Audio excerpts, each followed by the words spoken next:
মসজিদের ১ নম্বর আদব হলো মসজিদ নির্মাণ, মসজিদ গড়া, মসজিদ প্রতিষ্ঠিত করা, মসজিদ নির্মাণ করতে হবে একমাত্র আল্লাহকে সন্তুষ্টি করার জন্য। মসজিদ নির্মাণ করতে হবে একমাত্র কাকে সন্তুষ্টি করার জন্য? একমাত্র আল্লাহকে সন্তুষ্টি করার জন্য। অন্য কাউকে এখানে সন্তুষ্টি করা যাবে না।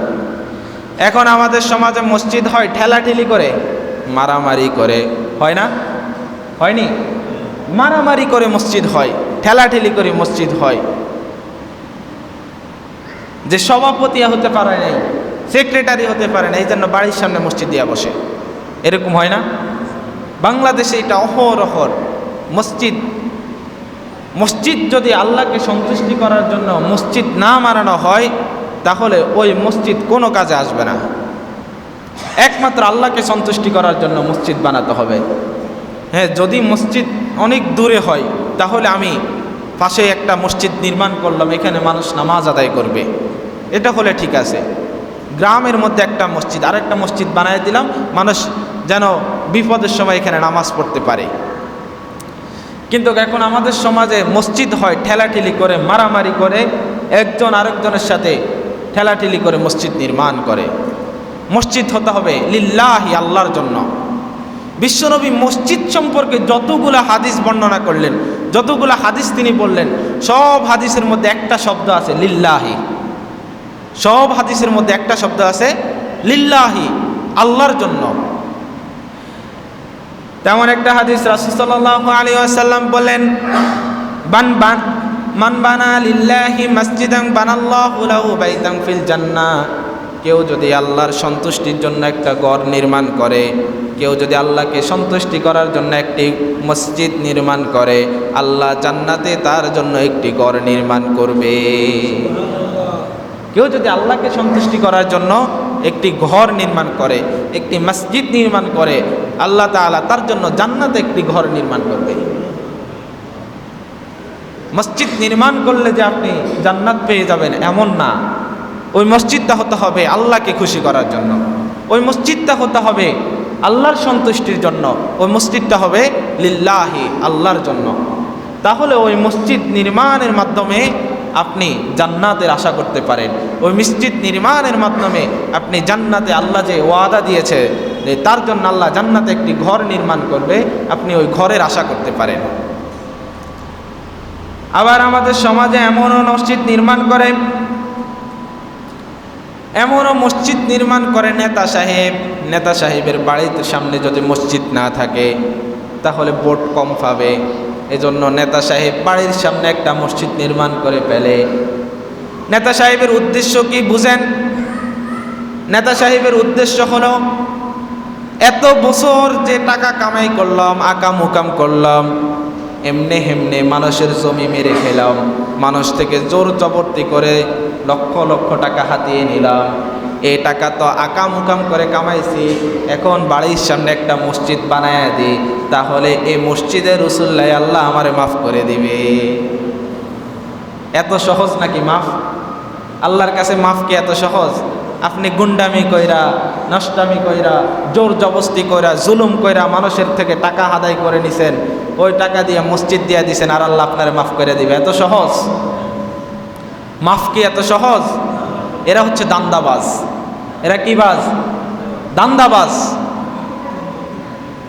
যে মসজিদ দিয়ে দিছি, তাহলে ওই যে মসজিদ দিয়ে দিছি একটা আমল করছি, আর সারা বছর যে আকাম উকাম করছি, ওই আকাম উকাম আর মসজিদে দান করে দিছি, এটা মিলে গেছে, খালাস, মাঝখান দিয়ে আমি ফাও ইনকাম করছি।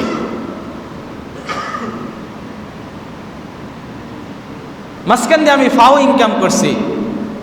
খবরদার, হারাম টাকা যদি মসজিদে দান করেন, আমলের পরিবর্তে ডবল গুনাহ হবে। শুধু গুনাহ হবে না, ডবল গুনাহ হবে। আমল তো হবে না, সওয়াব তো পাবেন না, বরঞ্চ কেউ যদি সুদের টাকা, ঘুষের টাকা, জুলুমের টাকা, বোনের হক মেরে খাইছেন, তারপরে ওই জমি আবার মসজিদে দান করেন, কোনো লাভ নাই। আগে বোনের হক দিয়ে দিতে হবে, আগে ফুফুর হক দিয়ে দিতে হবে, আগে ভাইয়ের হক দিয়ে দিতে হবে, তারপরে গিয়ে আপনার দান কবুল হবে। আপনি তাদের জমি মাইরা খাইবেন, আবার মসজিদের লাইও জমি দান করবেন, কোনো লাভ নাই। এজন্য মসজিদ করতে হবে একমাত্র আল্লাহকে সন্তুষ্টি করার জন্য। মসজিদ নির্মাণ করতে হবে একমাত্র আল্লাহকে সন্তুষ্টি করার জন্য, অন্য কাউকে সন্তুষ্টি করা যাবে না। নিজের নামের জন্য, নিজের ক্ষমতার জন্য মসজিদ নির্মাণ করলে ওই মসজিদ আল্লাহর কাছে সন্তুষ্টজনক হবে না, ওই মসজিদ আল্লাহর জন্য নির্মাণ হবে না। মসজিদের 2 নম্বর আদব, মসজিদের 2 নম্বর আদব হলো মসজিদের মধ্যে তাওহীদ প্রতিষ্ঠা করতে হবে, একাত্মবাদ। মসজিদের মধ্যে তাওহীদ প্রতিষ্ঠা করতে হবে, একাত্মবাদ। যে মসজিদ হলো আল্লাহর, এই মসজিদের মধ্যে একমাত্র আল্লাহরই আইন চলবে, অন্য কারো আইন চলবে না। অন্য কারো কথা, অন্য কারো বড়ত্ব, সেই মহাব্যক্তি যত বড় মহাব্যক্তি হোক, নামাজের কাতার যখন সোজা করা হয়, কে কুলিওয়ালা কে ঠেলাওয়ালা এগুলা দেখার সময় নাই, কে এমপি সাহেব কে মন্ত্রী সাহেব এগুলা দেখার সময় নাই, সবাই এক আল্লাহর গোলাম। একত্ববাদ, শুধুমাত্র আল্লাহর ইবাদত চলবে এখানে, এখানে আর অন্য কারো কোনো কথা হবে না। তাহলে মসজিদের মধ্যে তাওহীদ প্রতিষ্ঠা করতে হবে। আবার আমাদের দেশে অনেক মসজিদ আছে যে মসজিদের মাঝখানের মধ্যে কবর থাকে, এটা আমাদের এদিকে নাই, কিন্তু এই শহরের দিকে দেখবেন যে মসজিদের জন্য জায়গা দান করছে, তাই ওনার কবরটা মসজিদের মাঝখানে দিয়ে দিছে। তা আবার ওই কবরের সামনে নামাজ আদায় করতেছে, সেজদা দিতেছে, ওই সেজদা কি কবুল হবে? না।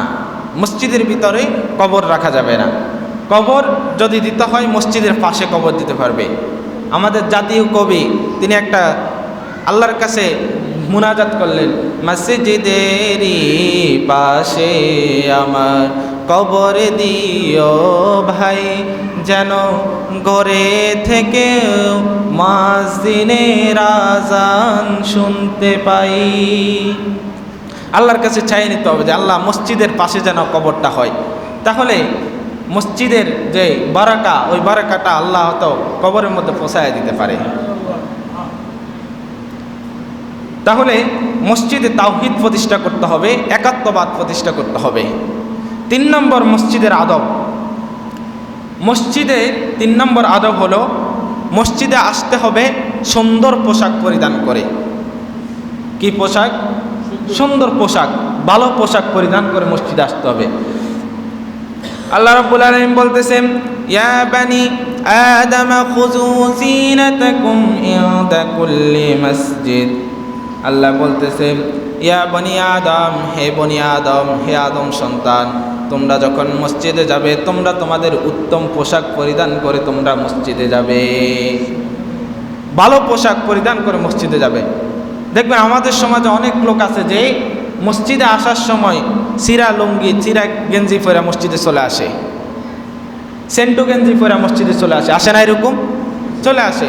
উক্তিয়া নামাজের মধ্যে যে যে নামাজগুলা জোহর আসর, এই নামাজগুলোর মধ্যে গেঞ্জি পরে মসজিদে চলে আসে, কিন্তু যখন অফিসে যায় তখন সে অনেক হাইফাই করে, অনেক রকম সেন্ট মেরে আতর মেখে তারপর অফিসে যায়।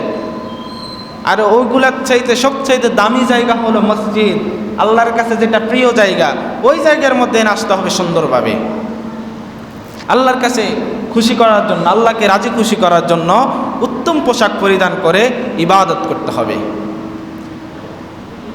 4 নম্বর, মসজিদের 4 নম্বর আদব হলো মসজিদকে সবসময় পরিষ্কার রাখা, পরিচ্ছন্ন রাখা, পরিষ্কার পরিচ্ছন্ন রাখা মসজিদকে। এখন পরিষ্কার পরিচ্ছন্ন কি শুধু ইমাম সাহেব, মুয়াজ্জিন সাহেব, খাদেম সাহেবে রাখবে? কথা বলেন। খাদেম সাহেব আর মুয়াজ্জিন সাহেব শুধু পরিষ্কার রাখবে, আর কেউ রাখবে না? অনেক লোক আছে যে মসজিদে ঢুকলে যদি মসজিদে ময়লা পড়ে থাকে তখন খাদেম সাহেবকে ধমক দিয়ে বলে, হ্যাঁ হুজুর ফ্যান এটা চলে না কেন, খেয়াল রাখেন না কেন, এটার মধ্যে কাঁচরা বইছে কেন, এগুলো দেখেন না, অজুখানার মধ্যে এরকম হয়ে রয়েছে কেন, পোলা ফ্যান্ডে ধরতে দেন কেন। তার কত অভিযোগ দেখেন। আপনার চোখে পড়ছে, আপনি পরিষ্কার করলেই তো হয়, আপনার চোখে পড়ছে আপনি পরিষ্কার করলেই তো হয়। অনেক সময় দেখবেন বৃষ্টির সময় মসজিদের মধ্যে ব্যাঙ ঢুকে, তো ব্যাঙে পায়খানা করে দিছে, এটা উনি দেখলে বা উনি এখান থেকে সরে যায়, উনি অনেক বড় লোক, উনি ইমাম সাহেবকে ডাক দিয়ে বলে, হুজুর এখানে পায়খানা পড়িস, এটা পরিষ্কার করে। যদি টাকার বান্ডিল পড়ে থাকতো তখন নিজেরটা নিজে বুঝতো। দুনিয়ার হিসাব আপনি ভালো করে বুঝেন, আখিরাতের হিসাব তো ভালো করে বুঝেন না। মসজিদ পরিষ্কার করলে সওয়াব না লস? বলেন, লাভ না লস? লাভ। মসজিদ পরিষ্কার করলে যদি লাভ হয়, তাহলে ওই লাভের জায়গাটা আপনি কেন খাদেম সাহেবরে ডাইকে এনে দেন? দুনিয়ার লাভ ঠিক মতনে বুঝেন, কিন্তু আখিরাতের লাভ আপনি বুঝেন না। তাহলে মসজিদ সবসময় পরিষ্কার রাখতে হবে। 5 নম্বর, মসজিদের 5 নম্বর আদব হলো, মসজিদে আসার সময় দুর্গন্ধ জাতীয় কোনো কিছু খেয়ে আসা যাবে না। অনেকজনে মসজিদে আসে সিগারেট খেয়ে মসজিদে ঢুকে যায়। সিগারেট খাওয়া হারাম না, মাকরুহে তাহরিম, হারামের কাছাকাছি। হারাম না, কিন্তু হারামের কাছাকাছি, এটা খাওয়া তো জায়েজ নাই। তামাক জাতীয় কোনো কিছু খাওয়া জায়েজ নাই, তা আপনি খাচ্ছেন কেন? অনেকে সিগারেট টানে, আবার কেউ জর্দা খায়। সিগারেটে যেটা ফুলে ফুলে খায়, জর্দার মধ্যে ওটা আস্ত সাবায়া সাবায়া খায়। বুঝছেন যে পৃথিবীতে একটা মাত্র খাবার, ওই খাবারের গায়ের মধ্যে বদনাম লেখা, যে এটা খেলে ক্যান্সার হবে, গায়ের মধ্যে লেখা আছে না? জর্দার গায়ের মধ্যেও লেখা, সিগারেটের গায়ের মধ্যেও লেখা, কিন্তু এটা খায়। আচ্ছা বলেন, বাজারে একটা বিস্কুট আসছে, নতুন বিস্কিট, এই বিস্কিটের গায়ের মধ্যে লেখা এই বিস্কিটটা যেই খাবে সে মারা যাবে। আপনি কোনোদিন ওই বিস্কিট কিনবেন? কিনবেন? কিনবেন না, কারণ এটা খেলে তো আপনি মারা যাবেন নিশ্চিত, লেখায় আছে। তো সিগারেটের গায়ে, জর্দার গায়ে যে লেখা আছে এটা খেলে ক্যান্সার হবে, তা আপনি খান কেন? এটা যেটা হারাম করা হয়েছে, যেটাকে নিষেধ করা হয়েছে না। পান খাওয়া ভালো, পানের সাথে জর্দা খাইলে আর এটা ভালো না। তো মসজিদে আসার সময় যেই খাবারগুলা খেলে মুখে থেকে দুর্গন্ধ বাইর হয়, ওই খাবারগুলো খেয়ে আসা যাবে না। যেমন পেঁয়াজ, কাঁচা পেঁয়াজ, রসুন, এগুলা খেয়ে আসলে মুখের থেকে দুর্গন্ধ বাইর হয়। বিশ্বনবী সাল্লাল্লাহু আলাইহি ওয়াসাল্লাম বলেন, আদম সন্তান যেই জিনিসে কষ্ট পায়, ফেরেশতারাও ওই জিনিসে কষ্ট পায়। তা আপনি মসজিদে আসলেন নামাজ পড়ার জন্য, ইবাদত করার জন্য, যদি আপনার ওই দুর্গন্ধর কারণে ফেরেশতারা কষ্ট পায়, তাহলে ফেরেশতারা কি আপনার জন্য দোয়া করবে না বদদোয়া করবে? বদদোয়া করবে। তাহলে মসজিদে আসতে হলে দুর্গন্ধ দূর করে আসতে হবে। অনেকে আবার মুজা পরে আসে, মুজা পরার কারণে পায়ে থেকে অনেক গন্ধ পড়ে, এরকম হয় না? হয়। তো আপনি একটু চেক করে আসলে তো হয়। আপনি যার পাশে বসছেন ওই বেটা তো গন্ধের কারণে কিছু বলতেও পারে না, সইতেও পারে না, এরকম অবস্থা হয়। অনেক ভদ্রলোক আছে মুজা পরে মসজিদে চলে আসে, এটা চেক করে পা ভালো করে ধুয়ে আসবেন। দুর্গন্ধ নিয়ে যদি মসজিদে আসেন, তাহলে ইবাদতের করার জন্য যে মন মানসিকতা মানুষের সৃষ্টি হয়, ওইটা মানুষের ভিতর আর থাকে না। আর রাসূল সাল্লাল্লাহু আলাইহি ওয়াসাল্লাম বললেন, কেউ যদি আমার উম্মতের মধ্যে কেউ যদি মসজিদে নামাজের জন্য মসজিদের ভিতরে প্রবেশ করার সময় তার মুখের দুর্গন্ধ থাকে বা শরীরে দুর্গন্ধ থাকে, সেই আমার উম্মতের কাতারে নেই। বুঝতে পারছেন? রাসূল সাল্লাল্লাহু আলাইহি ওয়াসাল্লাম বলতেছে সে আমার উম্মতের কাতারে নেই। এজন্য মসজিদে আসতে হবে নিজেকে ভালোভাবে পরিশুদ্ধ করে, সুগন্ধি ব্যবহার করে, নিজের শরীরে যেন কোনো দুর্গন্ধ জাতীয় কোনো কিছু না থাকে, মুখে বা গায়ে কোনো রকম।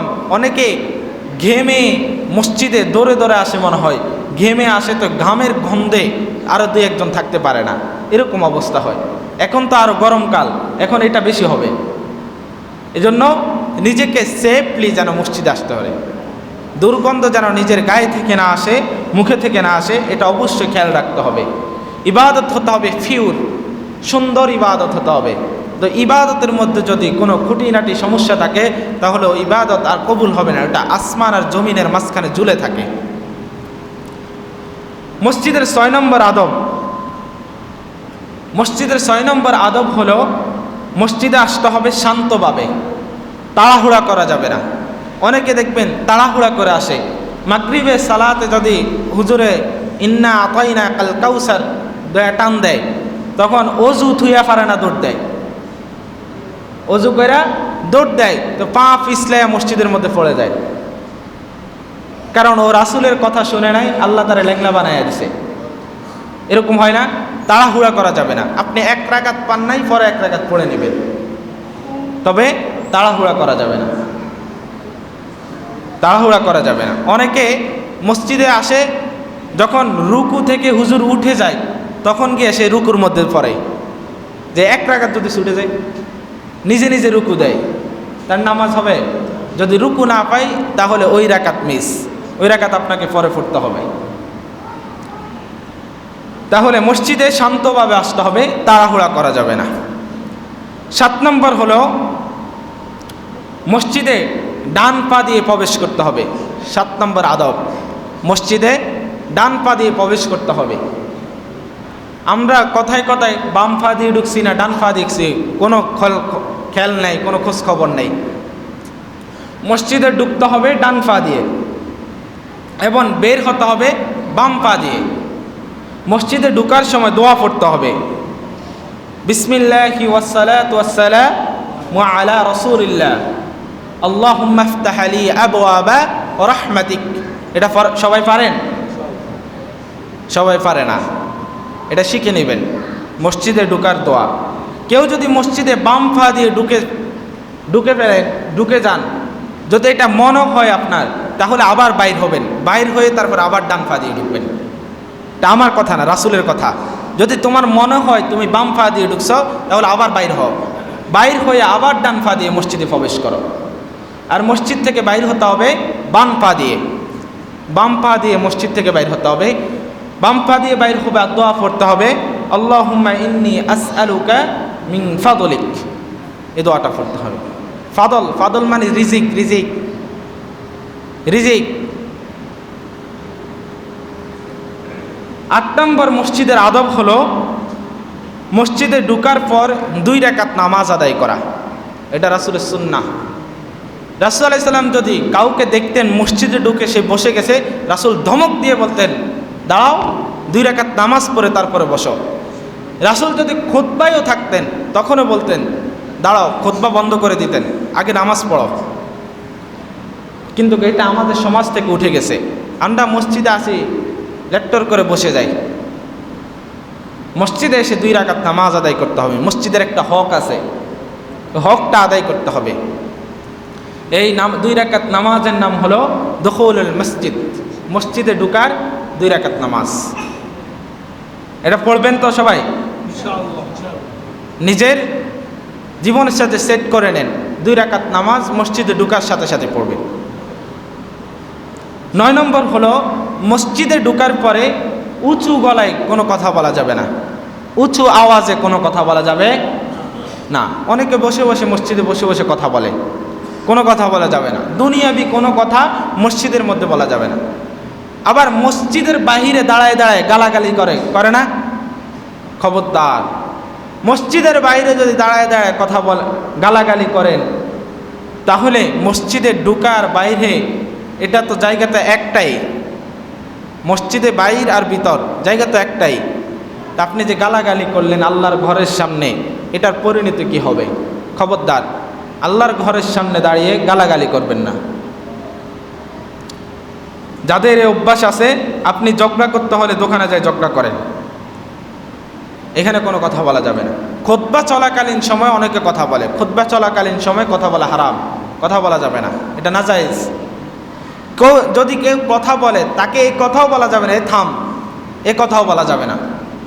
যদি ইশারা দিয়ে থামানো যায় তাহলে থামাবেন, আর না হয় থাক, তার কথাতেই বলতে থাকো, আপনি থামানোর দরকার নেই।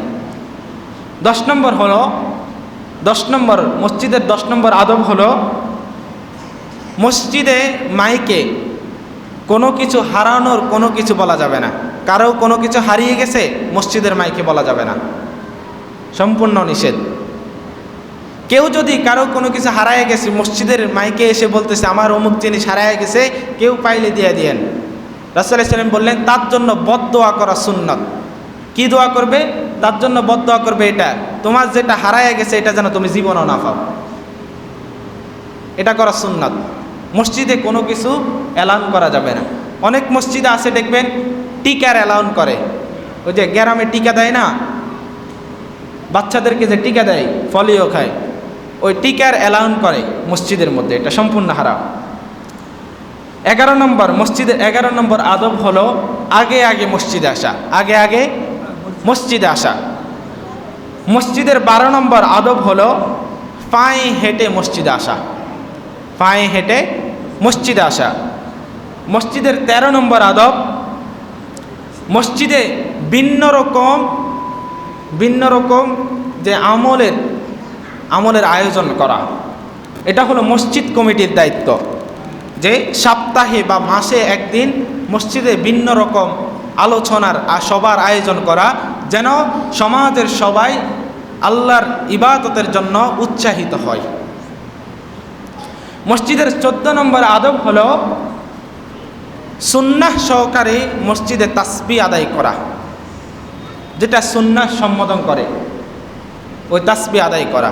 আল্লাহর কাছে সবচাইতে প্রিয় 4টি কথা, সুবহানাল্লাহ, আলহামদুলিল্লাহ, লা ইলাহা ইল্লাল্লাহ, আল্লাহু আকবার, এই তাসবিহগুলো আদায় করা।